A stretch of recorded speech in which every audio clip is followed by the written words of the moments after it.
ये दोस्तों आज से हम लोग जो है करंट अफेयर की भी शुरुआत कर रहे हैं इस चैनल पे। इससे हम लोग करेंगे क्योंकि हम लोगों को पता है क्या कि आजकल के जो एग्ज़ाम है बगैर करंट अफेयर के नहीं होने वाले। करंट अफेयर जो आजकल के एग्जाम में बहुत बड़ा रोल प्ले कर रहा है, तो हम लोग क्या करेंगे करंट अफेयर्स को भी डिस्कस करेंगे। कुछ हम लोग क्या करेंगे रिटन क्वेश्चन लाएंगे, ठीक है। उन रिटन क्वेश्चन में भी करंट के क्या करेंगे हम लोग ओरली बहुत सारे क्वेश्चन डिस्कस कर लेंगे, ठीक है। जितने भी इंपॉर्टेंट जितने पार्ट्स हैं, जितने क्वेश्चन जो पूछे जा रहे हैं हम इनको हम लोग ओरली भी डिस्कस कर लेंगे, जिससे क्या हो जाएगा कम टाइम में हम लोग ज़्यादा से ज़्यादा मैक्सिमम क्वेश्चन डिस्कस कर सकते हैं। जैसे ये कुछ क्वेश्चन ऊपर लिखे हुए हैं, तो चलिए आज का पहला क्वेश्चन स्टार्ट करते हैं। क्या कहता है कि भारत सरकार ने पावर फाइनेंस कॉर्पोरेशन लिमिटेड को कौन सा स्टेटस दिया है, कौन सा इसे दर्जा मिल गया है।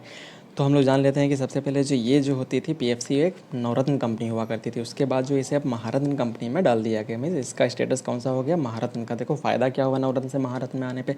तो जो नवरत्न कंपनियाँ होती थी वो केवल 1,000 तक डायरेक्ट इन्वेस्ट कर सकती थी सरकार की बिना इंटरफेयर किए हुए, सरकार से बिना पूछे हुए। लेकिन अगर महारत्न में आ गई तो ये अब क्या कर सकती 5,000 करोड़ तक, ठीक है।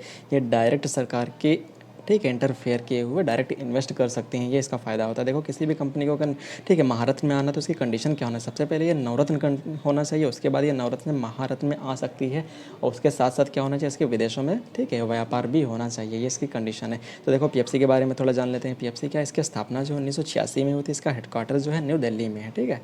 इसका हेडक्वार्टर जो है न्यू दिल्ली में। तो अगर आप लोग जो है इस चैनल पे अगर न्यू हैं तो इसे सब्सक्राइब कर लें, ठीक है।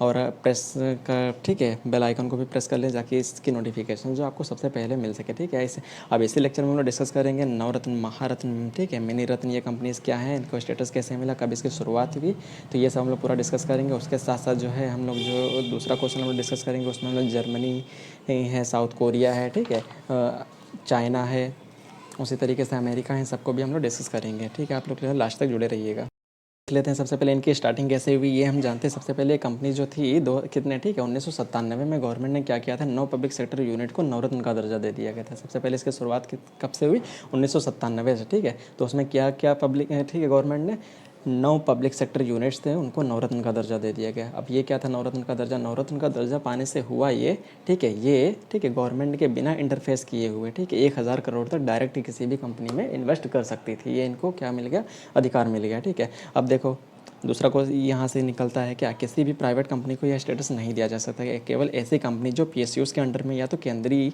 इस सार्वजनिक कंपनीज होती है, जैसे सेंट्रल पब्लिक सेक्टर यूनिट्स बोलते हैं, ठीक है, इसके अंडर में होती, केवल उन्हीं कंपनीज़ को महारत्न या नवरत्न का दर्जा दिया जाता है। सभी कंपनीज़ को यह दर्जा नहीं दिया जाता है। लेकिन बाद में क्या हुआ, कुछ ऐसी कंपनीज़ भी थी जिन्होंने क्या कहा कि हम भी बेहतर प्रदर्शन कर सकते हैं, तो उन्हें जो है मिनीरत्न कंपनीज़ के स्टेटस के अंडर में डाल दिया गया, ठीक है। तो ये सिलेक्शन जो होता है डिपार्टमेंट ऑफ द इंटरप्राइजेज, जिसे लोक निगम, ठीक है, विभाग कहते हैं, इसके अंडर में आता है। यह मिनिस्ट्री कौन सी होती है, ठीक है, ये मिनिस्ट्री जो होती है ministry of the heavy industry या पब्लिक इंटरप्राइजेज, से भारी उद्योग मंत्रालय बोलते हैं, ठीक है। ये इसके अंडर में आते हैं, ठीक है। तो ये यहाँ से डायरेक्ट क्वेश्चन आते हैं, हम लोग ध्यान रखिएगा। तो उसके बारे में हम लोग एक एक करके जान लेते हैं। देखो जो महारत्न कंपनीज होती हैं, ठीक है, जो अपने वर्थ का लगभग 5,000 करोड़ जो है बिना सरकार की परमिशन के इन्वेस्ट कर सकती हैं, ठीक है।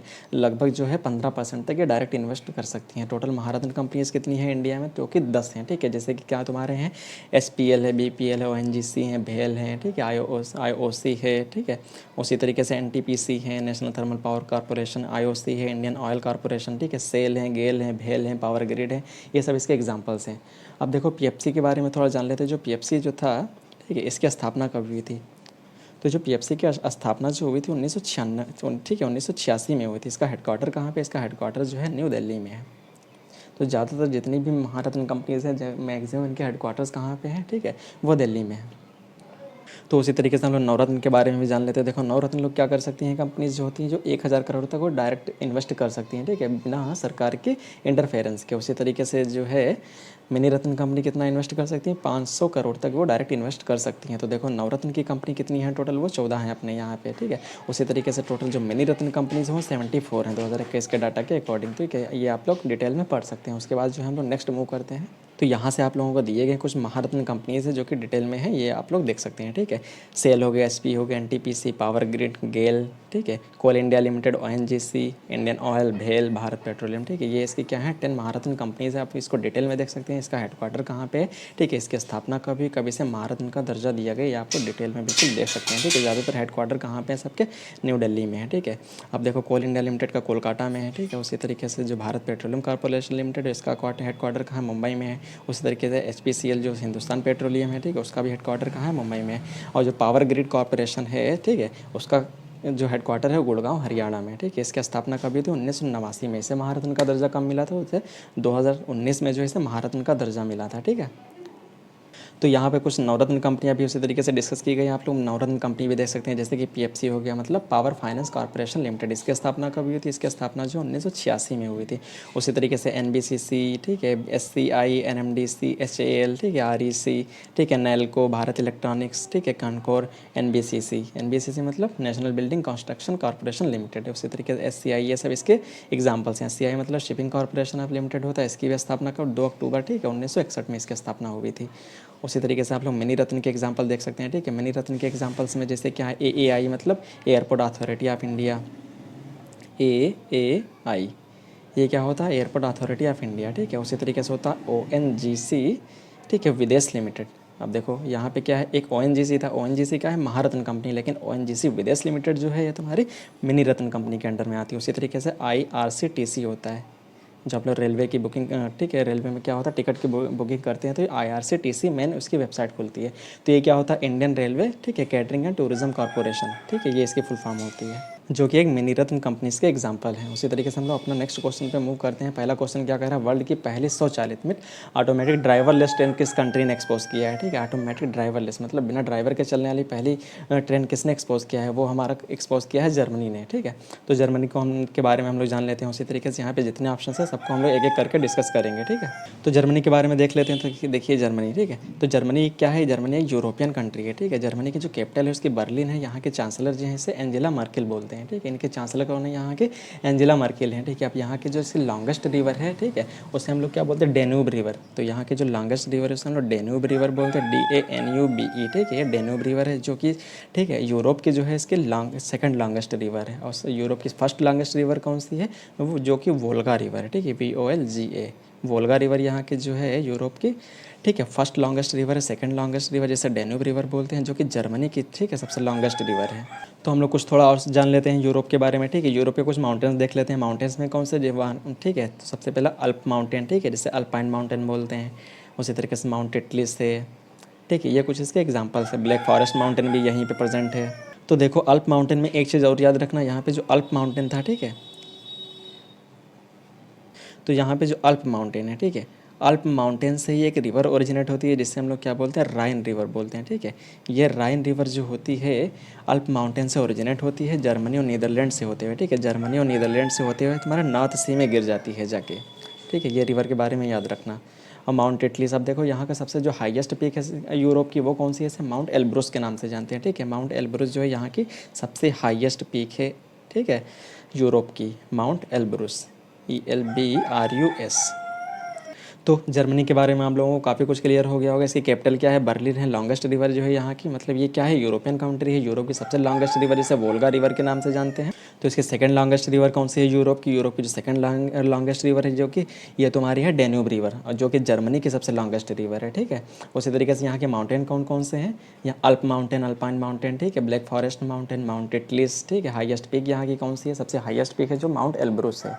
तो ये यहाँ के बारे में कुछ इन्फॉर्मेशन, हम नेक्स्ट ऑप्शन को भी हम लोग डिस्कस कर लेते हैं। अब चलिए थोड़ा चाइना के बारे में देख लेते हैं। सबसे तेज़ फास्टेस्ट जो चलने वाली, वर्ल्ड की सबसे फास्टेस्ट चलने वाली ट्रेन जो है जिसे शंघाई मैगले बोलते हैं, ठीक है, MASGLEV, ठीक है, जिसे शंघाई मैगले बोलते हैं, जिसकी स्पीड कितनी है? 600 किलोमीटर पर आवर की स्पीड से चलती है। इसका भी अनावरण किसने किया है? चाइना ने किया है। चाइना की कैपिटल क्या है तुम्हारी? शी, ठीक है, इसकी कैपिटल जो है बीजिंग है। यहाँ के जो तुम्हारे प्रेसिडेंट हैं वो शी जिनपिंग है, ठीक है, शी जिनपिंग, जो नाम कुछ अजीब अजीब टाइप के होते हैं, ठीक है, जिनपिंग, ये यहाँ के तुम्हारे प्रेसिडेंट हो जाएंगे। उसी तरीके से आप लोग अपना नेक्स्ट क्वेश्चन ठीक है, ऑप्शन डिस्कस कर सकते हैं। उसी तरीके से हम लोग अमेरिका, देखो अमेरिका किस चीज़ में टॉप रहा था? तो अमेरिका में टॉप जो रहा था वो तुम्हारा RECAI, ठीक है, RECAI, ठीक है, ये एक इंडेक्स जारी हुआ है, ठीक है। ये इस इंडेक्स में 2021 में जो जारी हुआ, इसमें टॉप पे कौन रहा है? अमेरिका, ठीक है। चाइना सेकंड रैंक पर है, ठीक है, सॉरी, चाइना जो है ये सेकंड रैंक पे है। अपनी इंडिया की पोजीशन इसमें क्या है? RECAI में